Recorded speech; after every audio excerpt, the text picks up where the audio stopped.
It's not easy being me. Wash your face and brush your hair. Well, nag, nag, nag, it's just not fair. I'm horrid Henry. So down with school, I'm gonna rule. And when I'm king, I'll do my thing. And then my life will be so sweet. I'm horrid Henry. Na na na, na na nay. The purple hand gang rules okay. Well, it's so easy being me. I'm horrid Henry. Blogiukas Henris.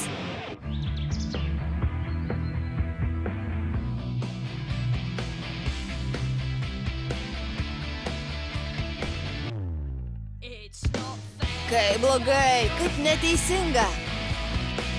Manęs laukia namų darbai. Kaip blogai, kaip neteisinga. Kokie siaubingi.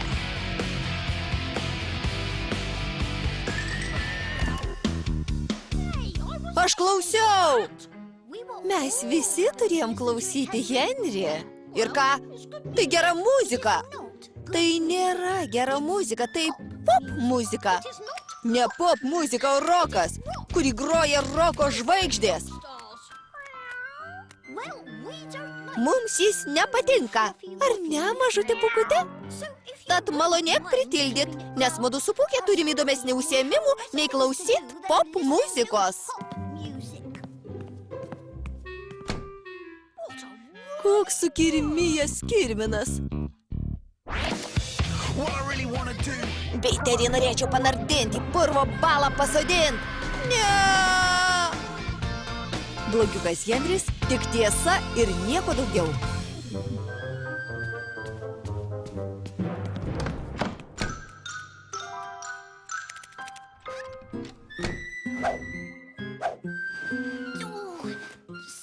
Kartais Henris mane taip suerzina, kad noriu jam padaryti kažką labai blogo.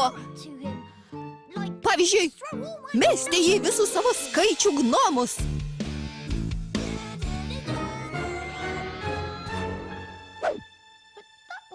Bet tai nebūtų gerai mano skaičių gnomams. Paslėpti visus jo mėgstamiausius daiktus jau bandžiau.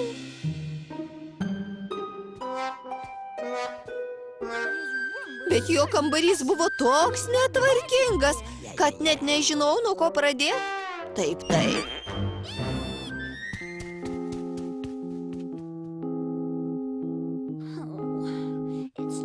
Nesąžininga. Taip stengiuosi būti tobulu visose srityse. Kasdien gaunu bent 3 auksinio geručio žvaigždes. Labai stengiuosi būti geriausiu berniuku mokykloj. Tai mano mieloji klasė. Tiksliau, panelės Meilutės mieloji klasė. Čia aš ir kiti geriausi vaikai. Henris juos vadina švariuoju Semu, geručiu Gordonu ir tvarkinguoju Tedu. Jis galvoja, kad tai negražu, bet aš manau, kad jų vardai jiems tinka. Ir kiti mano draugai turi panašius vardus. Štai laimingoji Hillary, geroji Kelė, sėkmingoji Luiza, nuostabioji Bela, ten nepakartojimas Eidenas, gražioji Bitė, o ten puikusis Veinas, štai Super Sue, nepaprastasis Tamzinas ir energingoji Ema, o ten linksmasis Džo ir žavioji Lizė. O čia sumanioji Klerė, jis sako, kad Henris netoks ir blogas, kai geriau su juo susipažįsti, bet aš sakau, kad jis visuomet blogiukas. Ta sako ir mama su tėčiu. Nebūk blogiukas, Henry. Nebūk blogiukas, Henry. Nebūk blogiukas, Henry. Nebūk blogiukas, Henry. Nebūk blogiukas, Henry. Bet jie nežino, koks blogiukas jis iš tikrųjų yra. Jie nežino apie blogus jo darbus, apie kuriuos jie nežino. O jei ir žinotų, Eureka, būtent.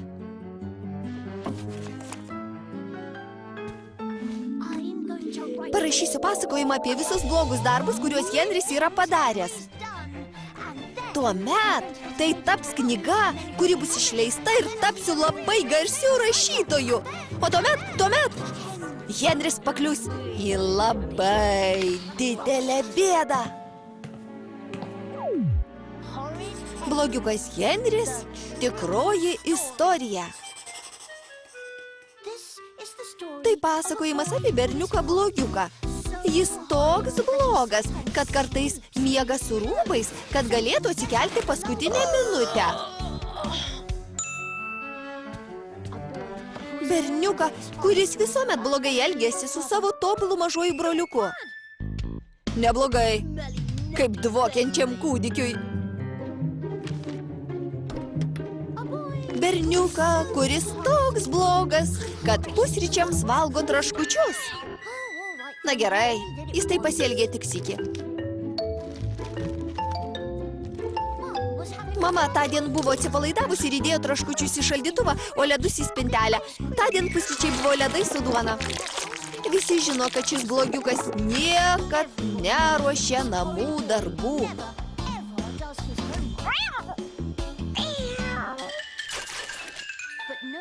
Bet niekas, išskyrus mane, nežino, kad jo darbai būna suplėšomi neatsitiktinai. Šis blogiukas turi draugų. Nemandagių draugų, kaip Ralfas. Aerobiškų draugų, kaip Elas. Protingų ir stiprių draugų, kaip Brianas ir Bertas. Bet net ir jie nežino, koks jis gali būti blogiukas. Šio blogiuko nusikaltimus patvirtina daug dokumentų, bet kai kurie nusikaltimai taip ir liko neatskleisti iki dabar. Reikia prisiminti tikrai blogų Henrio darbų, apie kuriuos nieks daugiau nežino. Žinau, pavyzdžiui, tuomet, kai Henris laimėjo knygų pristatymo konkursą. Panelė Otbot nežinojo, kad Henris viską suklastojo. Nieks nežino, kad kirminus išleido Henris ir kad Henris pametė savo fleitą pirmą semestro dieną ir tik apsimesdavo, kad jis groja.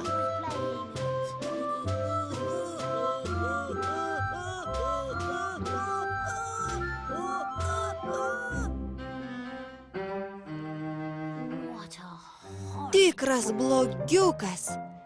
Jis nė nenutuokė, kas jo laukia. Daugiau nebūsiu kirminų, dvokiančių kūdikių, kakojimo hercogų. Išbersiu žirnius, klosiu popierius ant stalo, išleisiu katę iš maišo. Trumpai tariant, Henrį įskūsiu. Maža nepasirodys. Klausimas toks, ar jie atlaikys siaubo supynės? O ne, tik ne siaubo supynės. Henri, pasiruošk sutikti savo lemtį. Atsakymas. Siaubo supynių negali atlaikyti nieks. Sakiau? Taip, girdėjau, ką sakei. Dabar traukis dvokiantis kūdikį. Noriu matyti, kas nutiks ant siaubo supynių. Pamiršk siaubo supynės. Greit turėsi nerimauti dėl kai ko daugiau.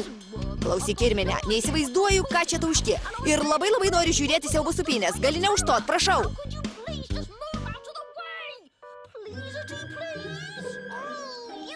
Koks tu blogiukas. Štai apie ką aš kalbu.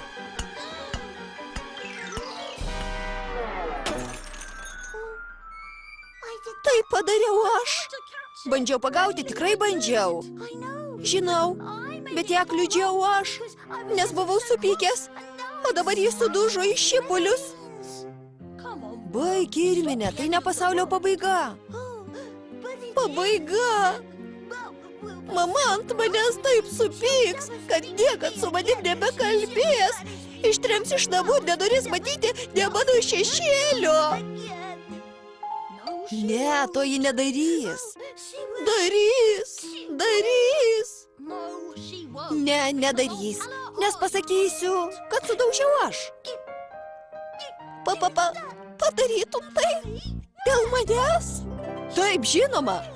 Tikrai padarytum tai dėl manęs? Pažiūrėk į viską iš kitos pusės, kirminę.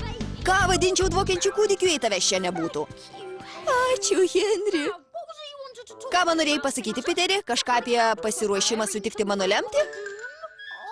Nieko svarbaus. Gerai. Apie vazą mamai papasakosim truputį vėliau. Pirma, pažiūrėkim, kas nutiks su siaubo supynėm. Pripažink, jos nebus tokios baisios, kaip mama, kai sužinos, kas nutiko vazai. Tik juokauju, dvokiantis kūdikį.